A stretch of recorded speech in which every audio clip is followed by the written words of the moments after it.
It was a crisp autumn evening in October 2023 when I first moved into the old Victorian house on Elm Street in suburban Chicago. The rent was suspiciously low for such a spacious place: 3 bedrooms, a basement, and a backyard that backed onto a dense woodlot. The landlord, an elderly man named Mr. Hargrove, had mumbled something about the previous tenant leaving abruptly, but I didn't press. At 32, freshly divorced and starting a remote job as a software developer, I just needed a quiet spot to rebuild my life. No drama, no distractions. The house creaked like old bones settling, but that was charming at first. I unpacked boxers late into the night, the only sounds being the rustle of leaves outside and the occasional car passing on the street. My bedroom window overlooked a neighboring property, a similar Victorian but more rundown, with peeling paint and overgrown shrubs. I caught a glimpse of movement, there a silhouette in the upstairs window, staring out. Probably just the neighbor, I thought. People in suburbs were nosy. The next morning, I met her, Mrs. Evelyn Carter.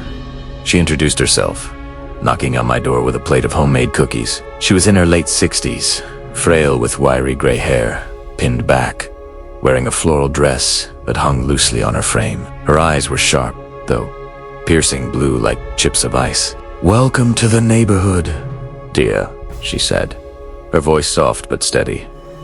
"It's been quiet since Mr. Jenkins left. Such a nice man, but he had to go suddenly." I thanked her and took the cookies. They were oatmeal raisin, a bit dry but edible. As she turned to leave, she paused. "If you hear any noises at night, don't worry. Old houses settle." I nodded, thinking nothing of it. That first week was uneventful.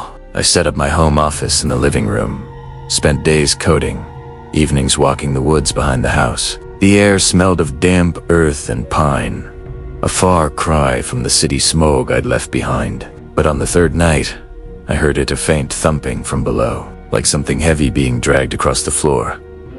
I sat up in bed, heart pounding. Basement.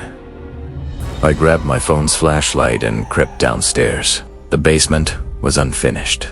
Concrete floors and exposed beams, stacked with the previous tenant's forgotten junk. Old furniture, boxes of books, a rusted bicycle. I found nothing out of place, no signs of intrusion. Maybe rats, I rationalized, or the house shifting. I went back to bed, but sleep was fitful. The noises continued sporadically, thumps, scratches, sometimes a low murmur like muffled voices. I mentioned it to Mrs. Carter one afternoon while raking leaves. She was in her yard, tending to a small garden patch. "Oh, that's probably the pipes," she said dismissively. "This whole street has old plumbing. Mr. Jenkins complained about it too. Poor soul." Her hands trembled slightly as she clipped a rose stem. He was always hearing things. Curiosity knotted me. Who was this Mr. Jenkins? A quick Google search on my lunch break revealed nothing, just a common name. But then I found a local news article from 6 months prior. Local man missing, last seen in Elm Street home. Thomas Jenkins, 45, single, worked as an accountant, vanished without a trace. Police had searched the house but found no foul play. The photo showed a balding man with a kind smile. My house's house. A chill ran down my spine. I shook it off. Coincidences happen. But that night, the noises were louder. Not just thumps, but a scraping, like nails on wood. I ventured to the basement again, this time arming myself with a crowbar from the toolbox. The air down there was musty, colder than before. As I scanned the room, my flashlight beam caught something in the corner, a loose floorboard, slightly ajar. Prying it up revealed a small crawl space, about 3 feet deep, lined with dirt. Inside was a bundle wrapped in stained cloth. My hands shook as I unwrapped it. A wallet, faded ID card showing Thomas Jenkins, and beneath it, a journal, pages yellowed and filled with frantic scrawls. I sat on the cold floor, reading by flashlight. The entries started normal daily life, work stresses, but then, the old woman next door watches me. Every night, her lights on, staring. Later, heard knocking from below. Thought it was the furnace, but it's not. And the last entry, dated the day he vanished. She's in the house. God help me. Panic surged. I stuffed the journal in my pocket and nailed the board back. Heart racing. Was Mrs. Carter involved? It seemed absurd, an old lady harming a grown man, but the evidence was there. I called the police. Non-emergency line. Reported the find. They said they'd send someone the next day. That night, I couldn't sleep. I barricaded the basement door with a chair and kept the lights on. Around those a.m., the thumping started again, but this time from upstairs, no from the walls. I froze, listening. It was rhythmic, like a heartbeat. Then, a whisper, faint but clear. Help, ... me. ... Grabbing my phone, the voice came from the vent in the wall of a heating duct connected to the basement. Was someone down there? I raced downstairs, flung open the door. The basement was pitch black. My flashlight had died. Fumbling for the light switch, I heard footsteps behind me, soft, shuffling. He spun around. But the air felt heavier, charged. Then, from the shadows, a figure emerged.